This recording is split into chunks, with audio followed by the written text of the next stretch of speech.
As uncertainty grows over the legal status of elected officials, Cameroonians await the decision of President Paul Biya to convene the Electoral College for the upcoming twin elections. Despite the absence of a confirmed date, mayors and parliamentarians continue to exercise their authority. In a presidential decree signed on July 24, 2024, President Paul Biya extended the mandate of mayors and municipal councillors by 16 months. The decree authorized them to remain in office until February 2025 and May 31st, 2026, pending the convening of the Electoral College. Earlier, parliamentarians also voted to extend the term of the National Assembly deputies until March 30th, 2026. The extension of the municipal mandate is grounded in Article 170 of the Cameroon's Electoral Code, which empowers the president to prolong local mandate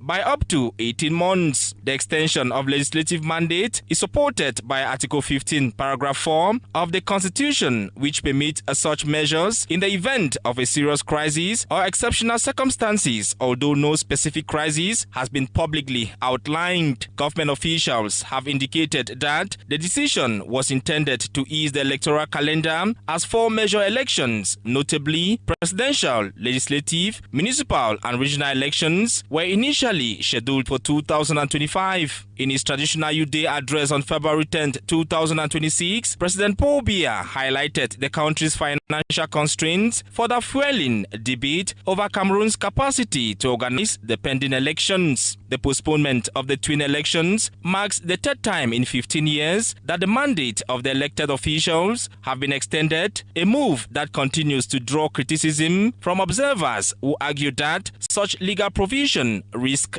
maintaining power. As the nation awaits the convening of the Electoral College, mayors and parliamentarians remain in office and continue to perform their duties without interruption.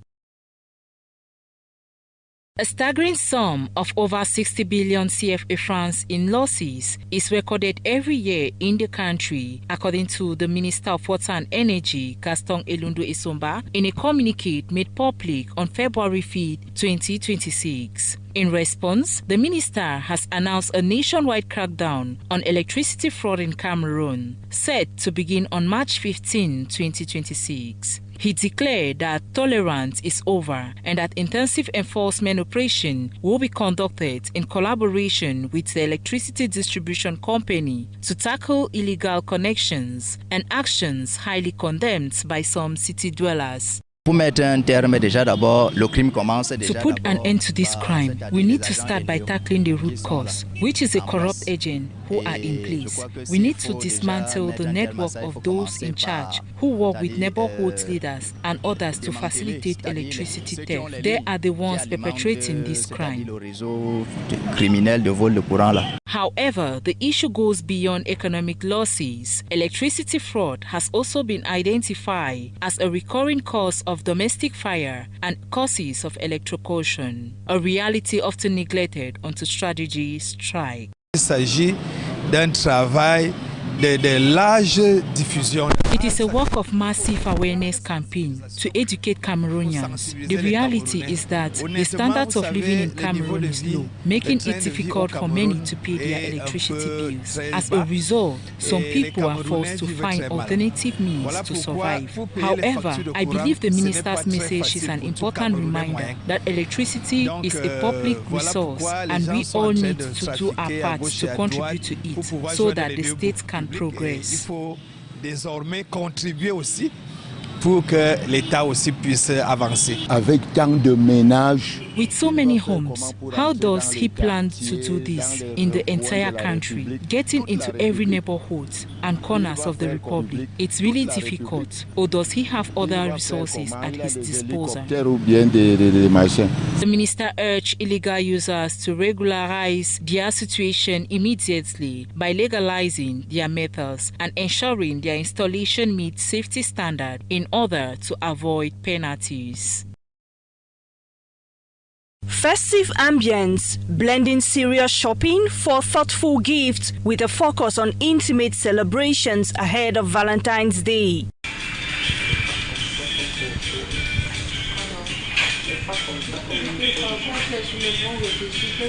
As traders at the Yaoundé Central Market stock up on gifts and themed items, buyers search for the best gifts for their loved ones. I came to get a Valentine's gift for my boyfriend so that the day will not pass by unnoticed. It is true we offer gifts every day, but on this day, we also need to offer something. It is a day of love. There should be peace and reconciliation. It is a symbolic feast, and I am buying a gift to satisfy my girlfriend. Elsewhere, supermarkets such as Espace Landmark have stocked up weeks before now to receive celebrants of love. Valentine's Day is just around the corner, and our store has a wide range of gifts to choose from. We have teddy bears, flowers, red rose, petals, a lot of personalized mugs, transparent vases, and others. Our whole space is basically a gift for lovers. As people flood flower markets and other shops to purchase something special for their loved ones, others say love is in the heart and exercising it each day is the best.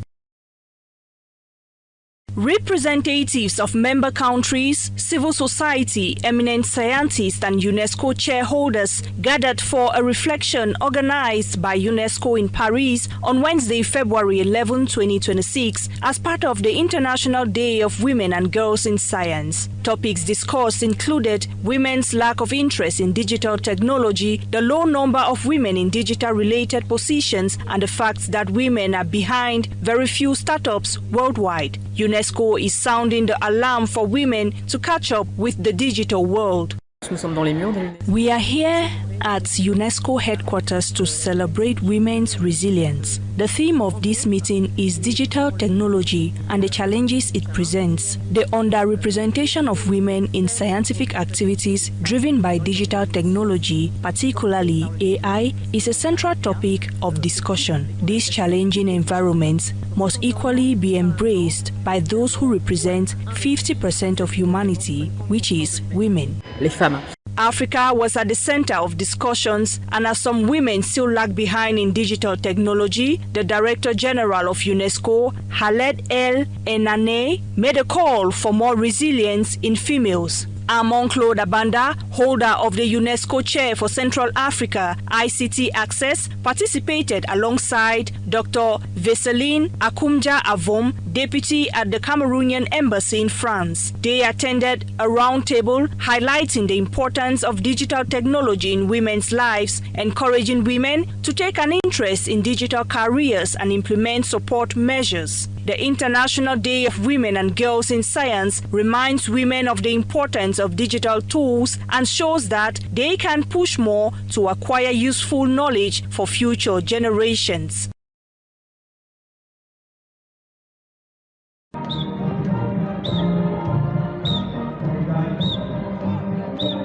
Excitement filled the air in Kambe, Ndonga Mantum Division, as youths turned out in their numbers to mark Youth Day in a colorful show of unity, culture, and talent. Songs echoed, feet marched in rhythm, and the celebration officially began with the national anthem as the flag soared high, a proud symbol of patriotism and togetherness.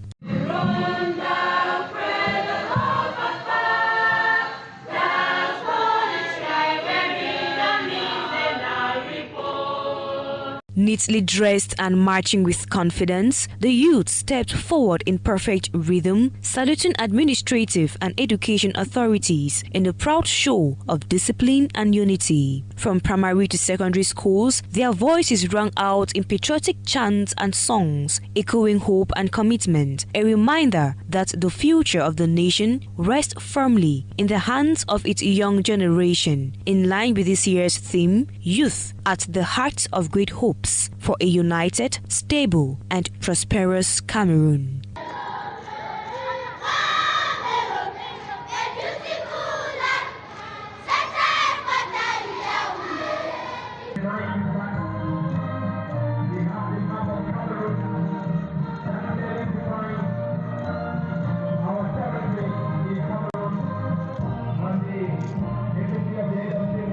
presided over by the Senior Divisional Officer for Ndonga Mantun, George Basilican. The event unfolded in a rich display of color and creativity. The march past set the pace, followed by choral renditions, traditional dances, stage choreography, and ballet performances from pupils and students across primary and secondary schools. With hands and steps moving in perfect harmony, the young performers demonstrated discipline, unity, and originality. Trainees from the Government Teachers Training College, youths of the CPDM Ndonga Mantu subsection, and out-of-school youths also joined the celebration, captivating the crowd with melodious songs and symbolic displays, including a proudly formed map of Cameroon. Cultural performances added sparkle to the ceremony as many waved peace plants, sending a strong call for peace, unity, and the Cameroon they hoped to build.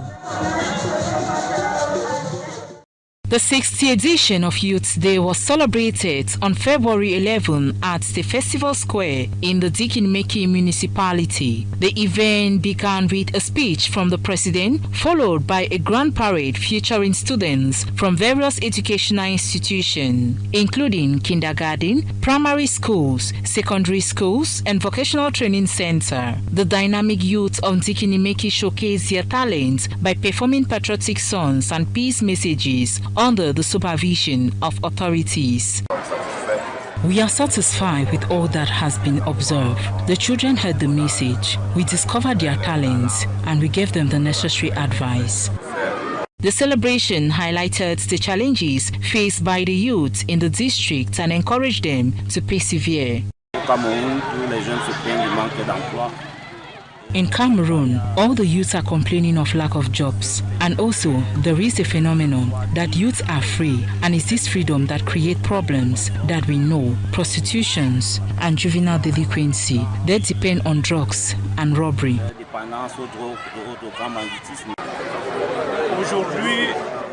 Today, we can tell the youth of Dikinimeki to have confidence in the future, and we know with more effort the end of the tunnel will be here.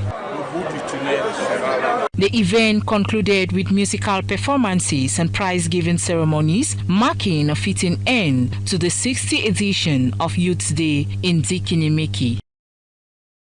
In a relaxed atmosphere and with civic pride, youths of Maroua 3 in the Diamari division listened attentively to the head of state's address. Like their peers across the far north and throughout Cameroon, they celebrated the 60th edition of National Youth Day with a spirit of patriotism and hope, as noted by the Deputy Mayor of Maroua 3 municipality. I think that through the way young people mark their path, demonstrating enthusiasm and commitment in carrying out the activities of political parties, the nation can take pride in its youth, and this spirit of discipline, engagement, and civic responsibility gives everyone good reason to be satisfied and hopeful about the future of the country.